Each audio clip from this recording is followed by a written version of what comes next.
हमारा धर्म आदिवासी धर्म है, गोंडी धर्म है, सरना धर्म है। हमको 2021 के सेंसस में अपने कॉलम में यह लिखना होगा कि हमारा धर्म आदिवासी धर्म है, सरना धर्म है, गोंडी धर्म है, डोंगपेंग है, जो भी ट्राइबल रिलीजन्स के नाम है वो हमको लिखना होगा। जब तक हम ये नहीं लिखेंगे हमारे कल्चर को भारत में खतरा रहेगा। पहला काम हमको करना होगा। दूसरा क्या काम करना होगा? दूसरा काम हमको करना होगा, मैं कल्चर की बात क्यों करता हूं? कल्चर की बात इसलिए करता हूं क्योंकि आज मुझे पत्रकारों ने पूछा कि सर आप इस तरह की बातें करते हैं, आप ट्राइबल्स लोगों को ऐसा बताते हैं, शेड्यूल कास्ट के लोगों को ऐसा बताते हैं, ओबीसी को बताते हैं। वो मुझे महाभारत का उदाहरण दे रहे थे। मैंने कहा my dear friends, my dear journalist, Mahabharata का इतिहास कुछ अलग लिखा गया होता यदि एकलव्य का अंगूठा नहीं काटा गया होता। यदि आदिवासी एकलव्य का अंगूठा नहीं काटा गया होता तो शायद आज महाभारत का इतिहास कुछ और लिखा गया होता। और इसलिए मेरा आदर्श एकलव्य है, मेरा आदर्श रावण है, मेरा आदर्श रावण है। क्यों रावण है मेरा आदर्श? क्योंकि रावण जो है उसने नाक काटा अपनी सिस्टर का बदला लेने गया। उस समय कोई कोर्ट नहीं थी, कोई पुलिस नहीं थी, कोई एफआईआर नहीं थी। वो अपनी बहन के नाक का जो काटा हुआ अपमान करने गया। जो भी झगड़ा हुआ, दो लोगों के बीच झगड़ा हुआ होगा, लेकिन रावण से बड़ा चरित्रवान व्यक्ति नहीं था। रावण से बड़ा चरित्रवान व्यक्ति नहीं था। और रावण कितना चरित्रवान था यह इसी बात से प्रूव होता है कि 6 महीने उसने एक महिला को टच नहीं किया। इससे बड़ा और आपको क्या चरित्र का प्रूफ चाहिए? और आपको मैं ये बता रहा हूं कि रावण ये ट्राइबल किंग था। उसकी राजधानी श्रीलंका में नहीं थी, उसकी राजधानी सातपुड़ा के पर्वतों में, पेनकमढ़ी में, पचमढ़ी में रावण की राजधानी थी। श्रीलंका में रावण की राजधानी नहीं थी। तो ये कल्चर का झगड़ा है देश के अंदर में, क्योंकि आप कहते हो कि हम जो है वो गवार है, हम जंगल में रहने वाला जंगली है, आप हरिजन है।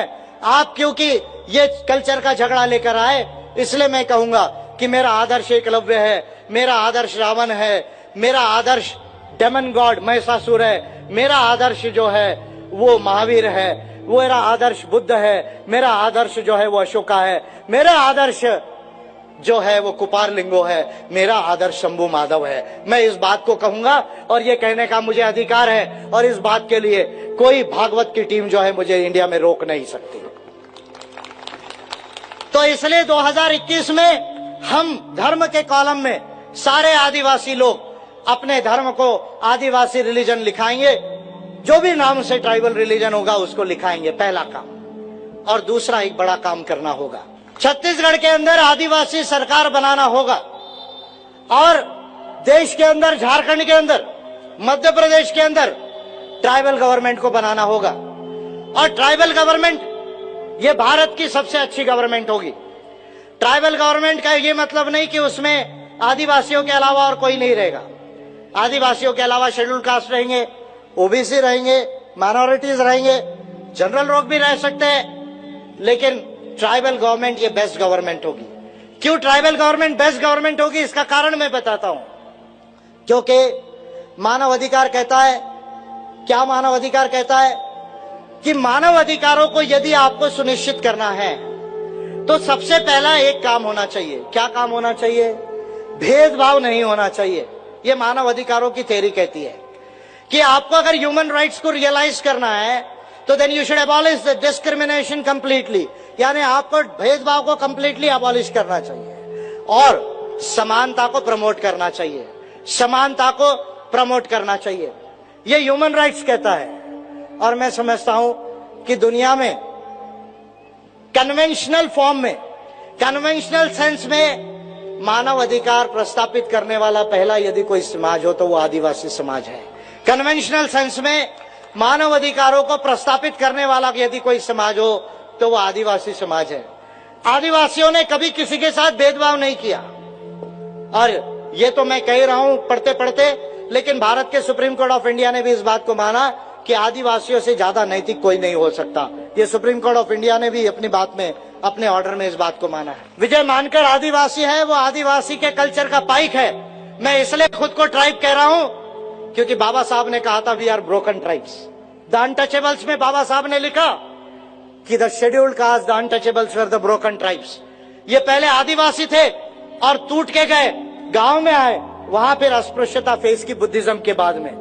जो इस देश के ओबीसी थे, वो भी ओबीसी भी इस देश के पहले आदिवासी थे, बाद में वर्णा सिस्टम में आए। इसलिए भारत का जो मूल निवासी है, जो SC ST OBC माइनॉरिटीज है, वो सब यहाँ के आदिवासी है। मैं आदिवासियों की आवाज सुन रहा हूं और छत्तीसगढ़ में मुझे परिवर्तन सुनाई आ रहा है, परिवर्तन सुनाई आ रहा है, परिवर्तन सुनाई आ रहा है। छत्तीसगढ़ में अब अंबेडकराइट पार्टी ऑफ इंडिया आदिवासी सरकार बनाने की तरफ जाएगी। मैं उम्मीद करता हूं कि आप लोग ट्राइबल गवर्नमेंट की बात को अच्छे से सोचेंगे। और मैं आपको पहले से कह रहा हूं, बीजेपी कांग्रेस के लोग हैं, चालाक है, वो कह लेंगे कि हम आपका ट्राइबल CM बनाते हैं। मैं जानता हूं इस बात को। बीजेपी कांग्रेस के लोग चालाक है, काम निकालने के लिए बोलेंगे आदिवासियों को कि हम ट्राइबल CM बनाते हैं। मैं कह रहा हूं हमको ट्राइबल CM नहीं, हमको ट्राइबल गवर्नमेंट बनाना है। हमको ट्राइबल CM नहीं, हमको ट्राइबल सरकार बनाना है। और ये सरकार जिसको मैं गाइड करूंगा, भारत का सबसे टैलेंटेड और इंटेलिजेंट लीडर उसको गाइड करेगा। और मैं बड़े विनम्रता से ये कह रहा हूं क्योंकि भारत की दूसरी तीसरे नंबर की लाइब्रेरी मेरी है। 27 साल हो गए पढ़ रहा हूं और मेरा हाथ आज इंडिया के अंदर और वर्ल्ड के अंदर पढ़ाई में कोई पकड़ नहीं सकता। और इसलिए भारत का सबसे टैलेंटेड लीडर ये सरकार को गाइड करेगा। और यदि ट्राइबल गवर्नमेंट बन जाती है तो छत्तीसगढ़ पीछे से दूसरे नंबर पर नहीं आएगा, आगे से दूसरे नंबर पर आएगा। ये बात मैं आप लोगों को कहना चाहता हूं। केरला के बाद छत्तीसगढ़ दूसरे नंबर में 5 सालों में आ सकता है। तो इसलिए अंबेडकराइट सरकार बनाना है, आदिवासी राज लाना है। अंबेडकराइट सरकार बनाना है, आदिवासी राज लाना है।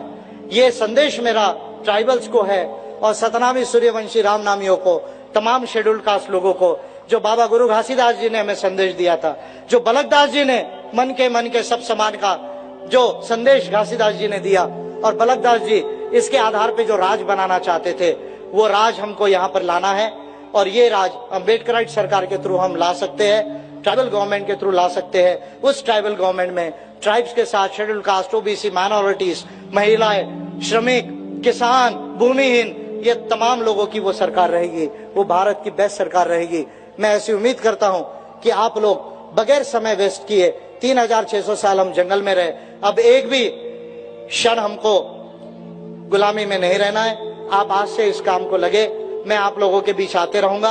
और API लोकसभा का चुनाव 200 से ज्यादा सीटों पे पूरे इंडिया में लड़ा रही है। 16 से 18 राज्य में अंबेडकराइट पार्टी ऑफ इंडिया पहुंच गई है और 200 से ज्यादा सीटें लड़ाकर हम 60 लाख वोट लेंगे और देश की पहली 15 पार्टियों में अंबेडकराइट पार्टी ऑफ इंडिया होगी।